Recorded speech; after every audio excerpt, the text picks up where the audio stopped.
You are listening to Gaza Voices, a place to connect to the real lived experiences of Gazans on the ground following the events of October 7th, 2023. This show is a collaboration between Palestinians and allies around the world. We aim to amplify the voices of people impacted by the ongoing humanitarian crisis in Gaza at this moment in history, and to underline the personal cost of survival under siege. In our last episode, we heard from Alaa Antar, a 28-year-old Gazan whose home and neighborhood was destroyed by Israeli forces on October 10th. He is now based in Berlin and a contributor to Gaza Voices. Today, Alaa and Tabea Szabo are speaking with Mai Timraz, a mother of two from Deir al-Balah, who fled to Egypt with her children on November 20th, 2023. Mai and Alaa are friends and colleagues from Gaza, having worked together at the Save Youth Future Society. They discuss the challenges of parenting in a war zone, the impact of war and displacement on children, and their shared love of Gaza. Their conversation shines light on the powerful role of women and mothers in the war on Gaza, and the strength it takes to protect the young lives of their children while holding a family together. My name is Sen Jan. I'm one of the narrators for this podcast. You'll hear me and the voices of Palestinians and diverse allies as we bring in additional information over the course of this show to support the context of these voices from Gaza. This interview took place on January 21st, 2024, with Alaa and Tabea in Berlin speaking to Mai over Zoom in Cairo. On occasion, Mai speaks in Arabic and Alaa translates for her. I'm Mai Timraz. I'm 34 years old. I'm working with the Save Youth Future Society. It's an NGO organization located in Gaza City. I'm living in Deir al-Balah, the middle area in Gaza City. I have two children, Zaina, 8 years old, and Bana, 5 years old. We are a small family living in my home with my family-in-law. I have my father-in-law, mother-in-law, and sisters-in-law, brothers-in-law also. We are a lovely family. We are a funny family. My husband is working outside of Gaza. He's working with the United Nations, OCHA, for around 4 years. So almost he's not in Gaza. And I'm working as the mother and the father for the girls and for the whole life. Almost our life was stable, going to school, going to work, leaving the school, studying, preparing for the next day, going to visit some friends, my family. And my family, by the way, living in Deir al-Balah in the middle area also, in Gaza City. The central town of Deir al-Balah in central Gaza is located by the Mediterranean Sea and famous for its dates, with its name literally translating to the Monastery of the Date Palms. With around 300,000 inhabitants, this was home for Mai and her daughters until the war broke out on October 8th. Overnight, Mai became one of hundreds of thousands of mothers in Gaza suddenly fighting to keep their children alive. Before the current hostilities, children comprised 47% of Gaza's population, and almost all have been impacted by the war. By November 2023, UNICEF would release a report saying around 70% of those killed were estimated to be women and children. But in those initial days of war, Mai held out hope that the chaos would fade and life could continue as normal. So on Saturday, we woke up at 6:30. There is something in the sky. There is a huge bombing.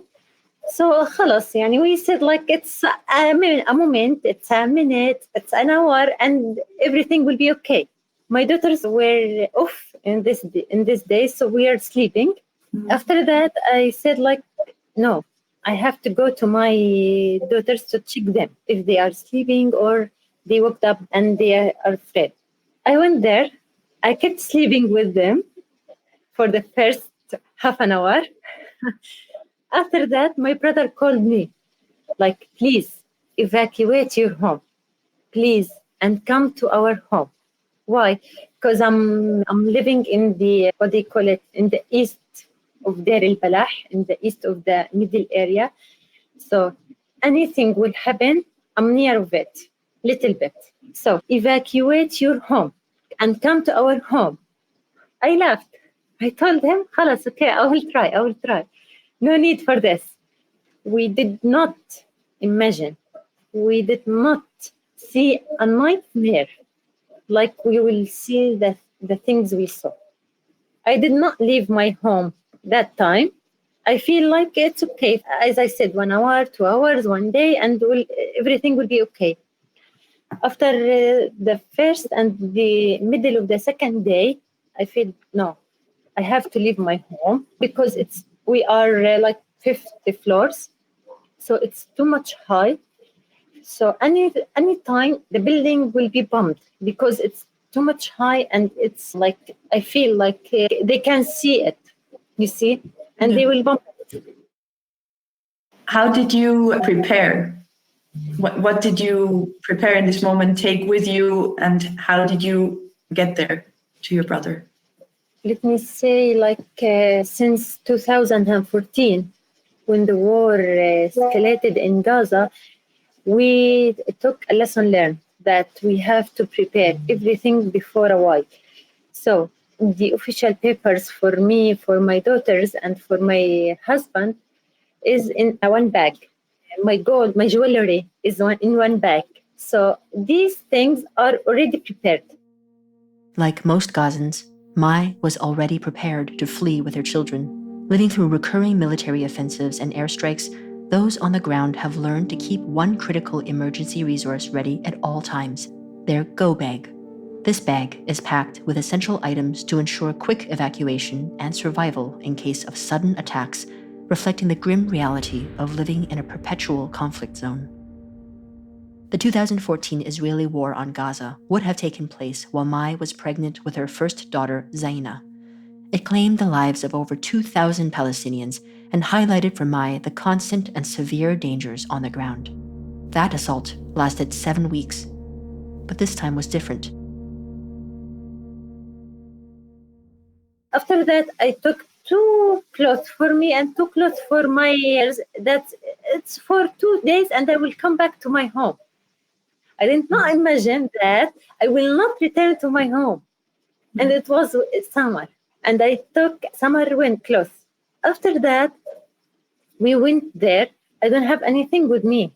Only the official papers, the passports, the IDs, the certificates, the birth of the certificates, and that's it.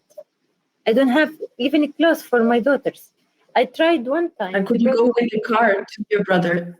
Was that possible still for you?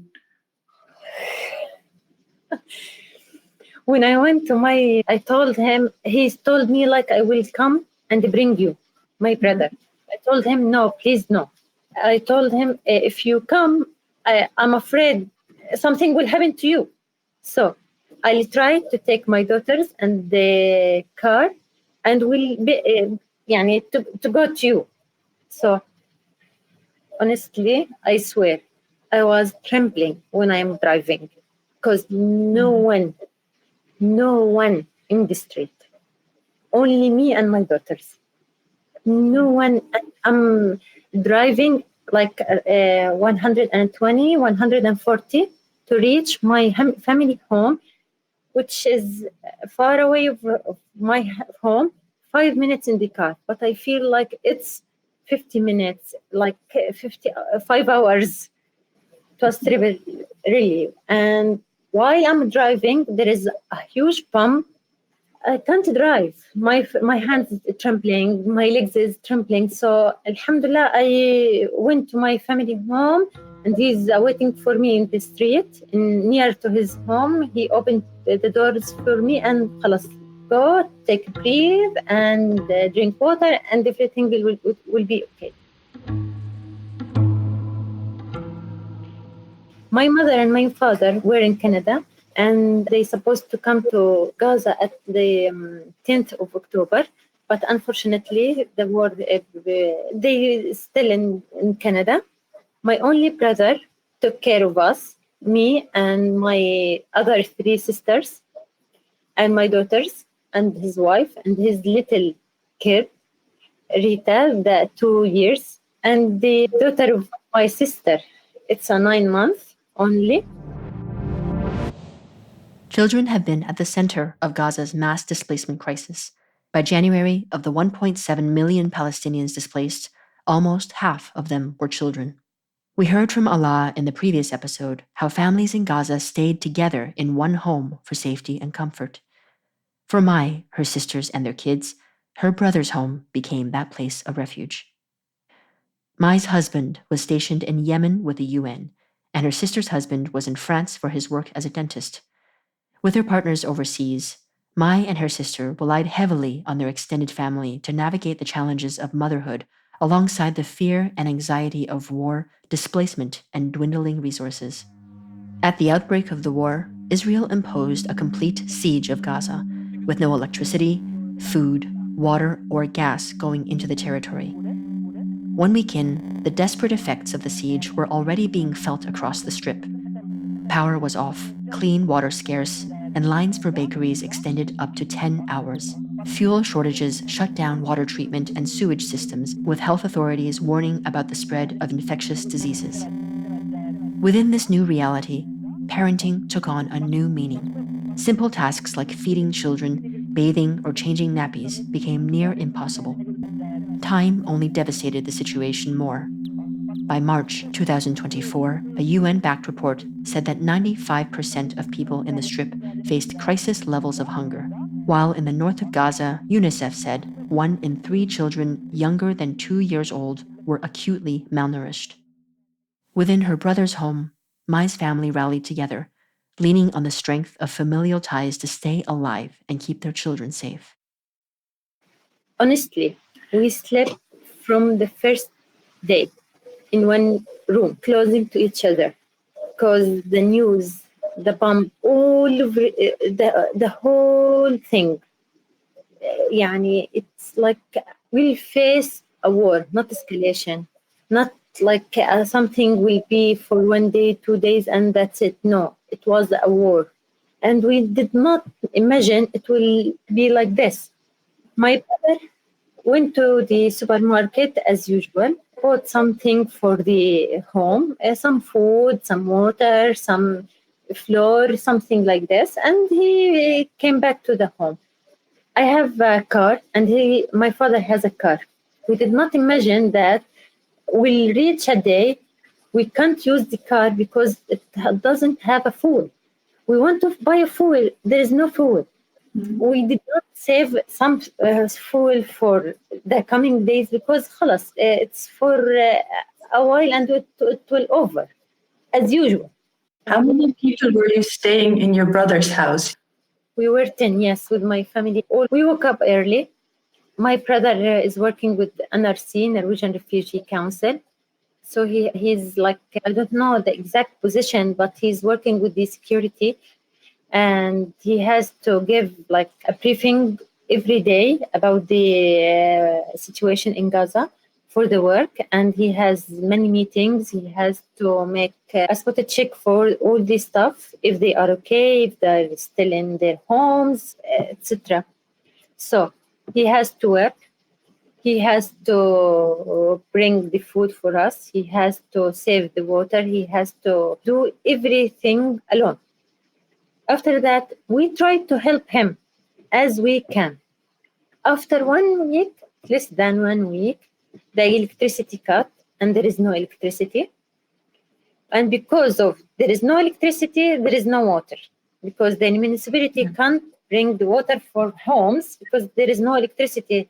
We try to save water like in cans and in peppers to use it because there is no water. سموها الصنبور أو الحنفية يا علاء.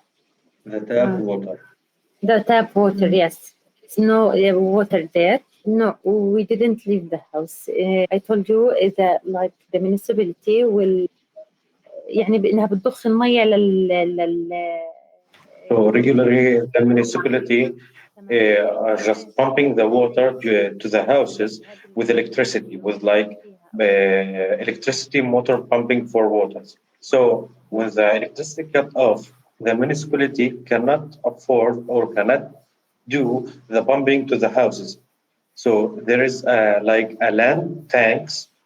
All the Gazans people or all the Gazans houses have like a land tank that can work without electricity, and whereas like running water in the pipes, in the base ground pipes, it would automatically just fill the land tanks so they can have running waters in the running taps. That's what she was like trying to explain. We had to eat only 2 meals in the day, and that's it. The breakfast and the lunch. The breakfast for the kids, and the lunch for all of us. Whatever we find, we'll eat. We can't open cook or even cook because there is no gas and there is nothing to cook. So what could you eat if you couldn't cook, and what was like a regular situation Any of kind of food? cans. Any kind of cans, like والسردينة هذه اللي كانت. Like tuna. Sardines. And these things. And these things you already had, like, or your brother had some stored at home that you used up, and then he had to go find more, or? He stored a little bit for 1 week only. That after a while we shocked that we have to store more and more and more. But the prices have gone up. So the thing we buy, like the egg, he has to buy an egg because of the kids. First of all, we buy the 30 eggs with like 12 shekels. After a while, it reached 35 shekels and more. And 50 shekels before I leave Gaza, it was 50 shekels. 50 shekels, that's around $13 for a box of eggs, by the time Mai and her daughters left Gaza in November.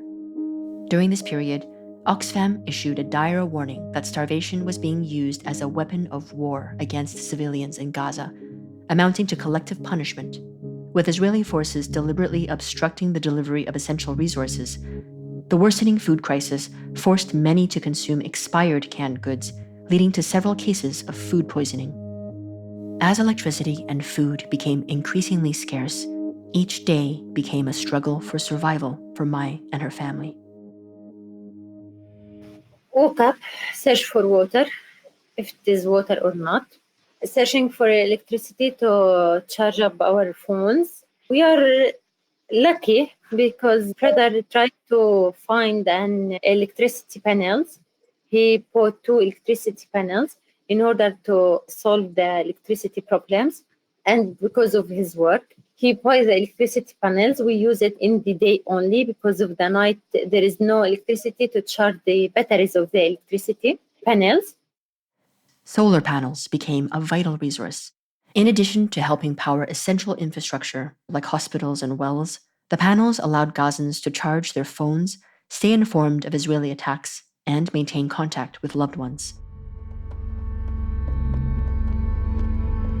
You said that the kids, they had 2 meals and you only had 1 meal a day.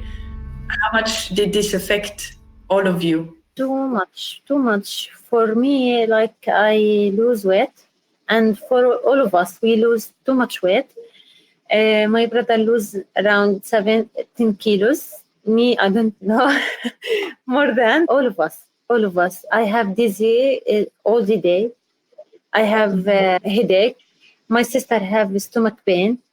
We tried to feed her, but her stomach used to have 1 meal only. My brother's wife used to drink Nescafe, for example, in the morning. There is no Nescafe. There is nothing to drink, only tea and 1 cup in the day. So sometimes feeling dizzy all the day. How much water did you have to drink? We used to drink 1 cup of water. Thanks God it was not hot. That the weather is good because to save water for the kids. بنت أخويا علاء كمل. All Gazans people actually had to deal with some kind of polluted water. And that was in the first stage of the war. They had to deal like with mixed type of water, like some polluted water and some clean water. So her niece, that was 9 months old, she couldn't do bear or stand for drinking this polluted water. So they had to buy her mineral water, and clean water just for her to drink it.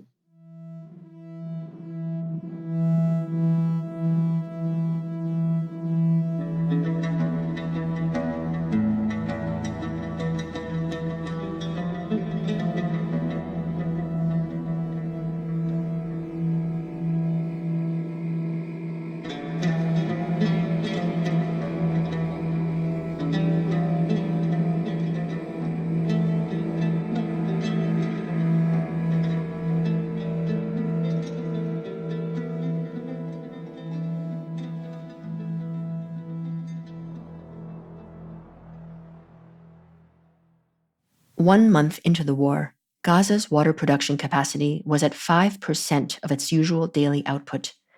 UNICEF warned that there was a growing threat of child deaths, particularly infants, due to dehydration.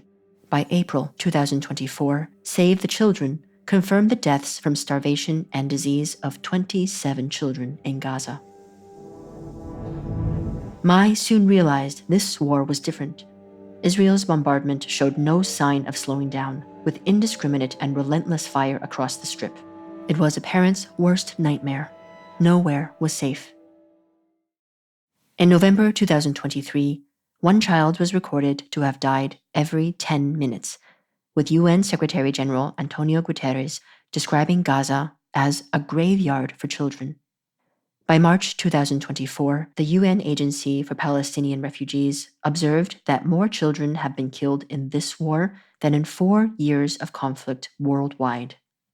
Like most parents, Mai's focus was on the immediate crisis: Israeli airstrikes, dwindling resources, and the fight to keep her children alive. But her work extended beyond that, as she tried to minimize the traumatic impact of war on her children's young, developing minds. Although Mai grappled with her own stress and trauma, she and other parents in Gaza were forced to put that aside to try and create a semblance of routine and emotional stability for their children. Alaa translates Mai's memories from that time. يعني إشي ما بقدرش أشرحه وبقدرش أحكي. في حاجة في عقلي هنا بضل يصحيني. So she said it was like unbelievable. She cannot believe what's already going on. She was angry, terrified, because she had two main problems. The first one is like ongoing war and ongoing genocide. The second one is like to deal with the girls. So when she hears or sees terrible news, she just go to another room and look it up. So no one can see her, and she was falling in crying, in anger, in sadness. She didn't want one of the girls or any one of the kids nearby to see what's going on, so they cannot or she cannot transfer this bad feeling to the kids. She also mentioned that she had some other friends that she was calling during the war just for talking and making some reliefs for relieving out the stress and angerness that she felt, and the other friends that she felt, because if they don't make these regular phone calls during the war, and the angerness and overstress is still inside her, she cannot move on and she cannot fight for another day. I have a 3-year-old daughter, so I know a little bit the everyday life with children. I cannot imagine this in a war. What were you doing with the kids to make it in any way easier for them? اوكي علاء انا حاحكي بالعربي لان انا صراحه مش مستمعه بالمره يعني. Feel free to talk in Arabic and I will translate. That's okay. بالبداية إنه كان الإشي كتير صعب علينا كلنا. So they tried to make them play and make them do some fun. They made them drawing with watercolors and watching some TV, some on YouTube, and they give them their mobiles to just play on it, so they can just forget just for a little bit that there is an ongoing war here. Then they arranged their duties on the ones who are in home. So one of them is responsible for cooking. One of them is like responsible for water. One of them, like, for example, her brother is responsible for getting food from outside. and getting some floor from outside, you can continue, mate. Even in the daily duties, we try to engage them, the girls, with us. يعني خلاص, we have to search for water in the tanks and to find if there is water in the tanks or not. Come and help us. Come and bring the tanks to with us, and it's another playing for them. They are happy. They are feeling free that time. يعني إشي ما بقدرش أشرحه وبقدرش أحكي. في حاجة في عقلي هنا بضل يصحيني. When she like fighting and the kids be aggressive or more aggressive, it due to they are locked in the same place all the day for several days, and they have no freedom, they have no playground, they cannot go out like they used to. One of the big girls, she or one of her sisters, managed to get them some out or going to the rooftop or going somewhere else to like make some free time for the kids just for free this bad energy and for relieving. Children in Gaza make up half the population.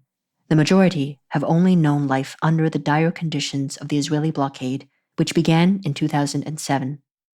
Those born that year would have lived through 4 wars by the age of 14. October 8th would be their 5th.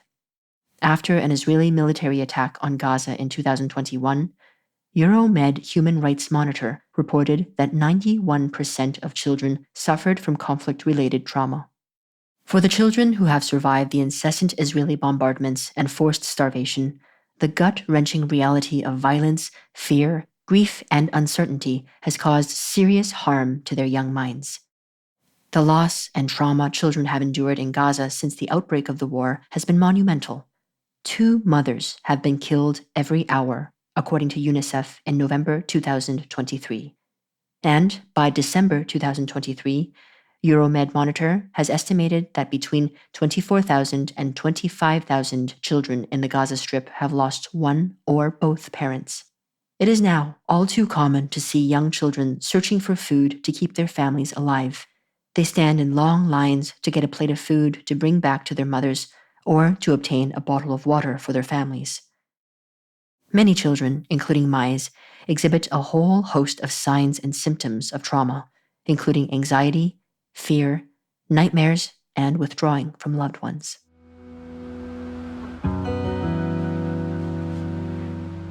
So, May, you said like before, like your husband is away from you in the past years, and he's working with the OCHA. So he was not present during the war. Yes. So, what was your thoughts and what was your daughter's feeling when the one who is protecting and is the protector for the family is away during this situation? Well, I have, what can I told you? Like I have like mixed feelings of like to be. I have to be strong for the kids, and I have to protect them as much as I can. I have to be and calm to calm them down. My daughters kept asking of their fathers, "Where is my father? I want to go to my daddy. Why isn't daddy not here? Why he left us here? He should take us outside of Gaza," and like this. After that, when he called me like to say, "How are you? Are you okay? Everything is okay or not?" They refused to call him, both of them. Call daddy. Look at the video. He's talking to you. No, I don't like to talk to him.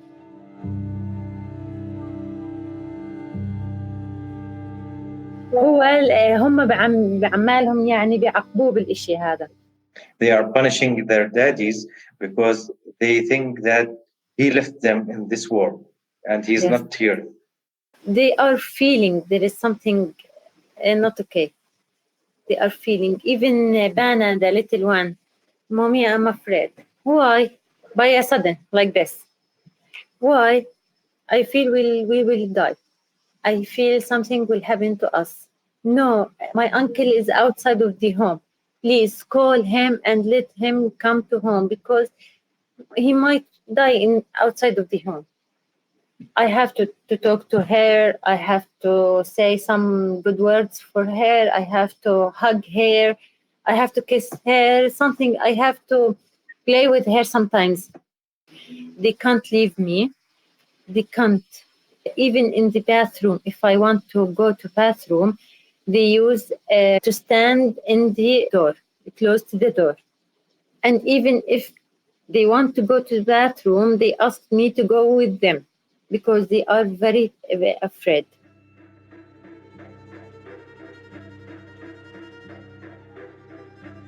لا، زينة كانت تحلم كتير، بقى طول اليوم والليل تصحى من وجع بطنها. For quickly translate, Zaina, the older one, she gets a lot of nightmares and she was like screaming in her nightmare, now stop, don't do that, please not go away. And she was like hitting her hands and hitting her legs. She's still like beside them and she managed to still beside them and read some Quran to calm her. So if May goes away from there, she one of the girls will of course wake up and be afraid of what's going on. How did you explain what is happening to them? By honest, there is a war, there is a killed people, there is people evacuated their homes by force, there is children who were killed. By honest, because they are aware of everything, because it's not the first war for them. Yani for Zena, since 2015, she faced, let me say, 1, 2, 3, 4, almost 4 wars and escalations. So it's not the first time for her to say something not honest. How did you manage your feelings as a mother in this situation? Yani, even I can't talk to my husband or my mother and father because they are abroad. So everyone is abroad, not like the one who is inside the world. So they are the feeling is more and the stress is more and everything is more. So I can't tell them we are not okay. Every time we are telling them we are okay, we are coping with the situation, we are don't afraid of us. خلاص keep calm and احنا بنهديهم واحنا جوا جدا مرعوبين جدا خايفين. We are calming the other ones who is not in the war. The actual feeling, we are very terrified. I just imagine it has to be so difficult if with the closest people, actually your parents or your husband, you cannot share your feelings to protect them. Yeah, this is the first time I saw this is the first time I saw my father's tears because he can't help us. So yani, I want to go to Gaza. He left Canada and he came to Jordan to be close to us, and he wants to come to Egypt because they closed the border between us and Jordan, the Dearest border. And he wants to come from the Egyptian border to Rafah border and to come to us during the war, and he can't. So this is the first time I saw my father's tears. By the way, my father stopped smoking since around 5 years ago. In the war, he started to smoke again because he can't do anything for us. As the dark reality of war closed in for Mai and her daughters, she fought to stay strong for her loved ones inside and outside of Gaza. She reads to us an extract from her journal, offering a glimpse into daily life and the strength of spirit she presented as a mother, wife, and daughter. After the communication were cut off from Gaza yesterday for continuous 36 hours, with the start of the daily light-saving time, Israel succeeded in pushing our Gaza back half a century, not just by adjusting the time back 60 minutes. In this period, our beautiful Gaza was devastated. Our loved ones were killed, and our connection with the world, especially my parents and my husband, were plead for reassurance was served. My dearest mother, we are still fine, still fighting for life. Don't cry. My love, we are in the land of the steadfastness until Judgment Day. My precious father, your white hair that suddenly shimmered in your beard and head, I tell you not to fear. My dear, we are here to stay, and there is still planet of room for dreams.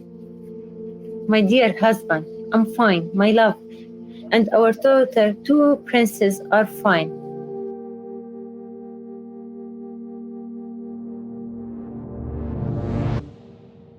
Since October, desperate Palestinians around the world have been watching with horror, helpless, as Israeli bombs rain down on their family members in Gaza.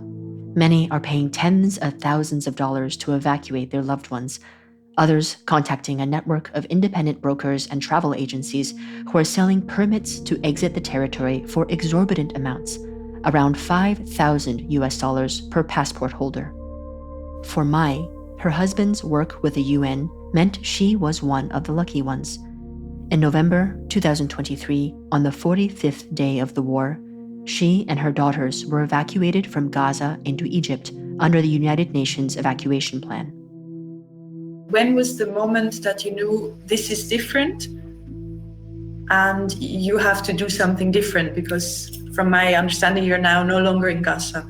So when was this for you, the moment that you realized this is different?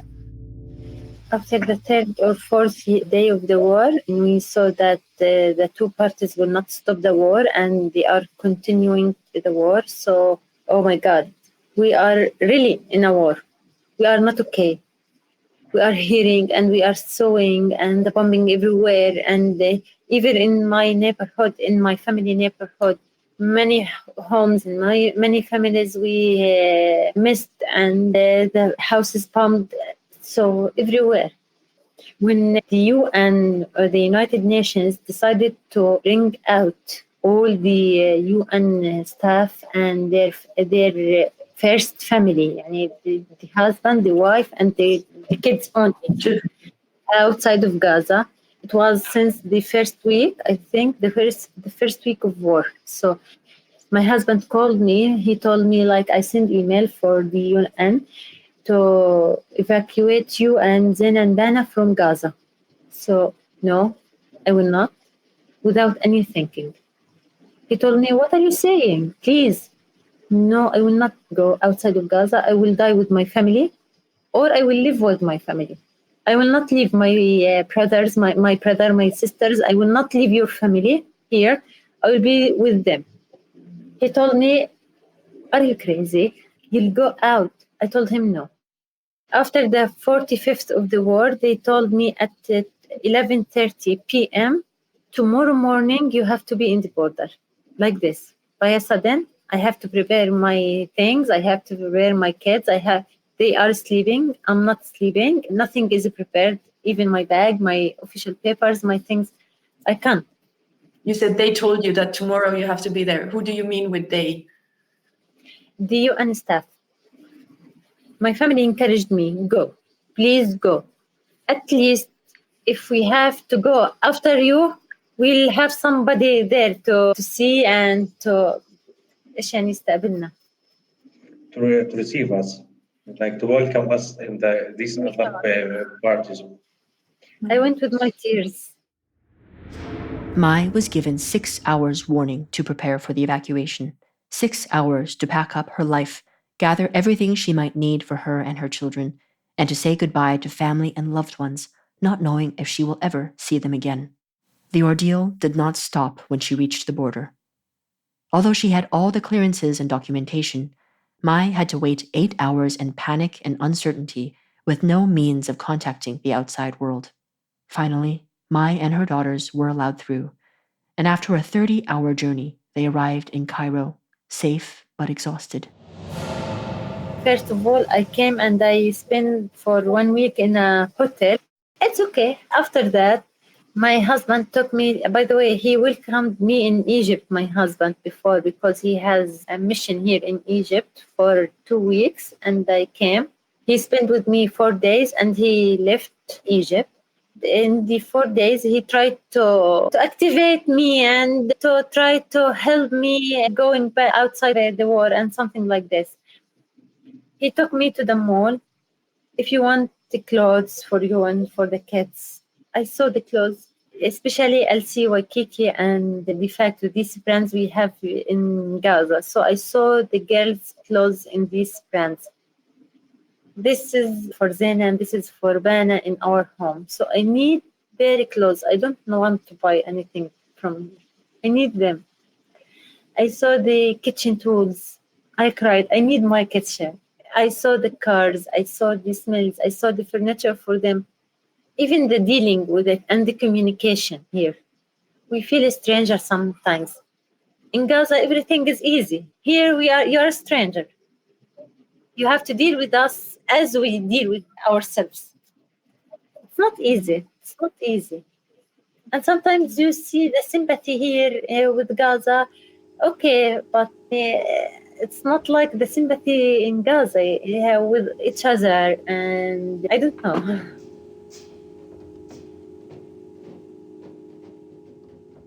When you arrived in Egypt and you were freely to use internet and use social media and so really what's going on in other countries, what was your feeling or what was your thoughts?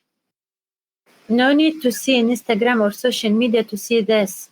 I saw it really in Egypt here, who's really with Gaza and he's sad and he's boycotting something and stand with Gaza. And I saw the other people who's living their life normally and they are shopping, they doing their work, they doing their life easily. I saw it. What was your thought when you saw it? I want to speak to them, actually. Please, do you know what happened in Gaza? Please, but I'm a stranger. I can't speak because of the regulation and the rules here. But I have something here in my heart. Yani, come on, please. We are people. We have the right to live in dignity. Please, I don't know. So, do you think that after 107 days, the people all around the world had just tired of hearing Gaza's story? They are not tired, but they used to see these things. The feelings in the curve of feeling goes down. They used to see the killed children. They used to see the women in the street. They used to see the tents. They used to see everything in Gaza. So it's become normal. It becomes normal for them, unfortunately. I'm searching in media and social media. Please don't make it normal for you, but this is the life. In May 2024, the Palestinian ambassador in Cairo, Diab Alou, estimated around 100,000 Gazans had crossed into Egypt. Many continue to face significant challenges, lacking the papers to enroll their children in schools, open businesses or bank accounts, travel, or access health insurance. Without a resident permit, Mai has been unable to enroll her daughters in regular schools and cannot work. She remains trapped in a state of limbo as she waits for legal recognition, without any clear indication as to when or if this will happen. But one of the greatest hardships Gazans have expressed is navigating the deep feelings of hopelessness and trauma that comes from leaving loved ones behind. This anguish of separation is compounded by the constant flow of devastating news from home. As the war progressed, Mai's beloved town of Deir al-Balah became a hub for the displaced, with hundreds of thousands trapped in desperate, overcrowded living conditions. By July 2024, Deir al-Balah's municipality issued an urgent statement saying it was no longer able to provide drinking water to 700,000 people in the area after running out of fuel. Psychologists have warned about the harsh effects of secondhand trauma, as those who have fled are still exposed to the horror through the stories and images shared online. This continuous exposure can lead to anxiety, depression, and other mental health issues. I can't stop crying up to now because it was difficult days. When you are inside the war, everything is, you can see, you can feel, you can deal with, even with the little things. But when you are outside, after you live in this war, yes, they are facing too much. Yes, I'm not okay. I can't eat. I can't drink. Even I can't take shower because they can't take shower now. With 7 and 8 and 1 week and more than 10 days sometimes without shower. No, I will not take shower. I'm punishing myself of everything I'm doing now because they are not okay. And I have to be okay, but I'm not okay. I'm not okay. You are saying that you are punishing yourself. Do you feel or do you believe in this expression, what's called survivor's guilt? Okay, I left Gaza, but I swear I'm crying every single day. I'm crying every single moment. I can't leave my mobile, the news. By the way, I know the bombing in Deir al-Balah before them because the signal here is much better than them. So when I know the news, I will chat with them. Are you okay? They told me, why, what happened? We can't hear, we didn't hear anything, or we hear something far away of us.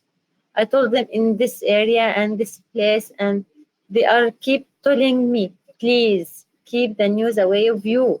Live your life. We are okay. I'm afraid to sleep in the night, even now, because I don't like to listen for a bad news in the morning or to see or a bad news in the morning. My life here is ups and downs. I can't enjoy anything. My heart, my mind, my everything in Gaza.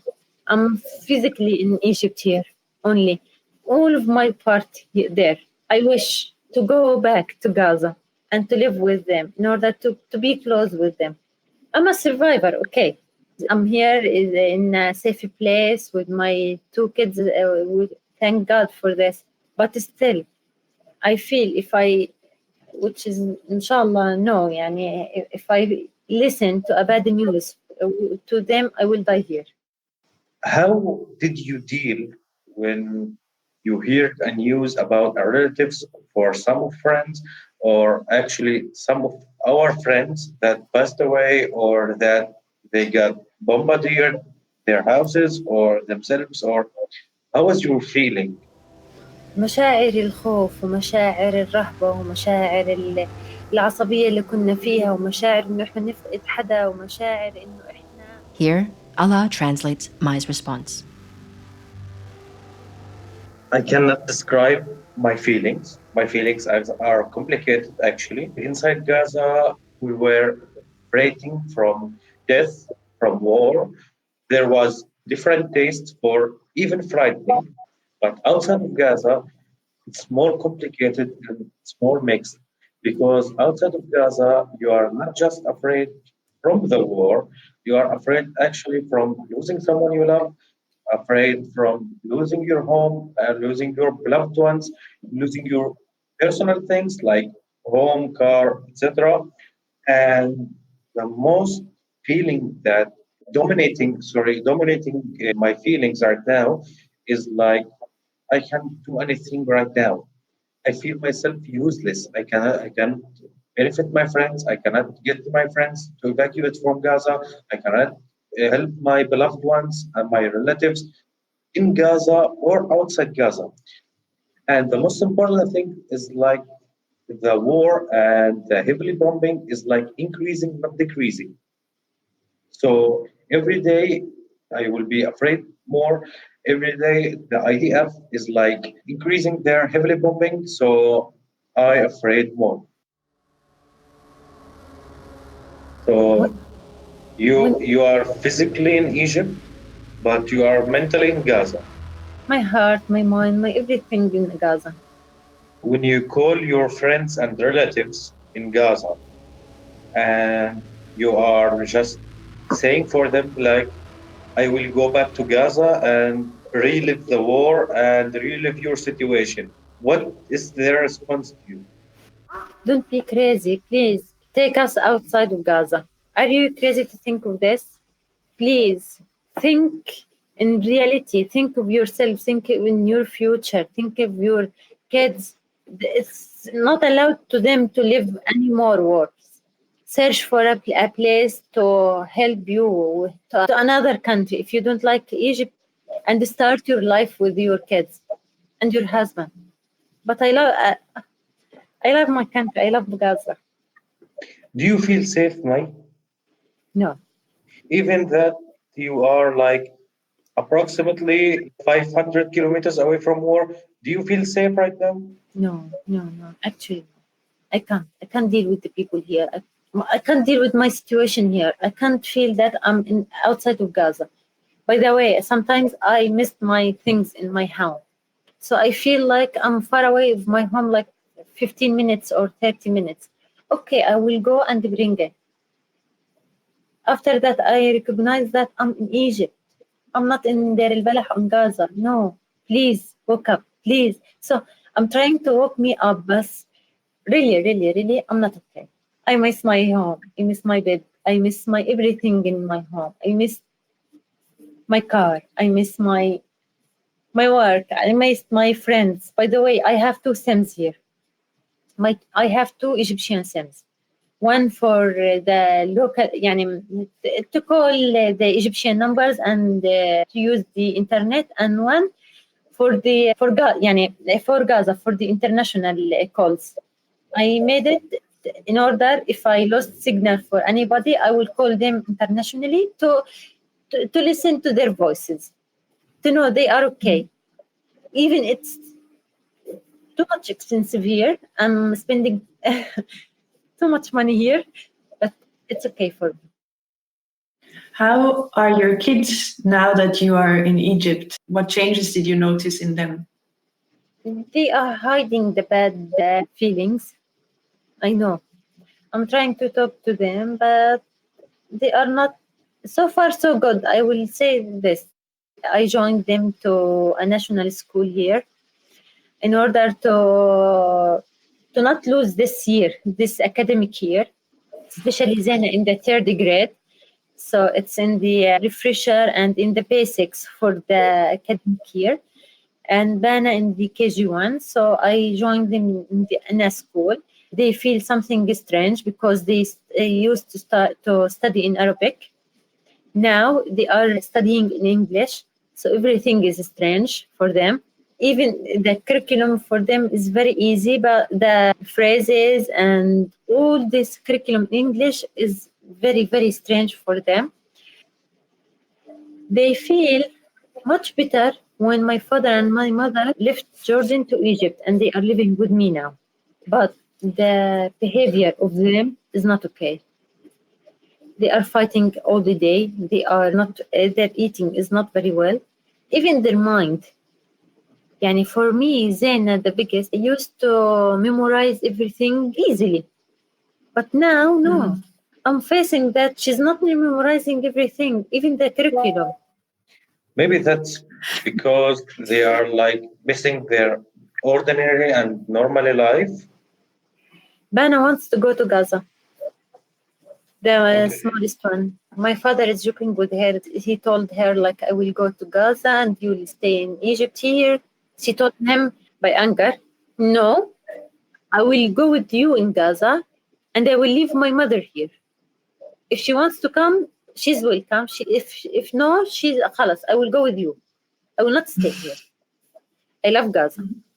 We all love Gaza. She's a naughty girl. She's a social girl. She's a lovely girl. Wherever she go, in mall, in the school, everywhere she go, she will find someone to play with her, to make like this, to play with her hair, to speak with her here in Egypt. But all of this, nothing for her. She wants to go to Gaza. In May 2024, Save the Children urgently called for increased mental health and psychosocial support for Palestinian children who had fled to Egypt due to the conflict. Parents reported that their children were still startled by loud noises, struggled with sleep, and even had difficulty going to the toilet alone. Some were withdrawn, showing little to no emotional response. In their displaced circumstances, Mai feels unable to provide the security and stability her daughters desperately need. Despite these challenges, Mai has taken significant steps to support her daughters by arranging regular counseling sessions with psychosocial support providers in Cairo. She is also dedicated to restoring joy and normalcy to their lives through activities like watching cartoons, reading books, and cooking together.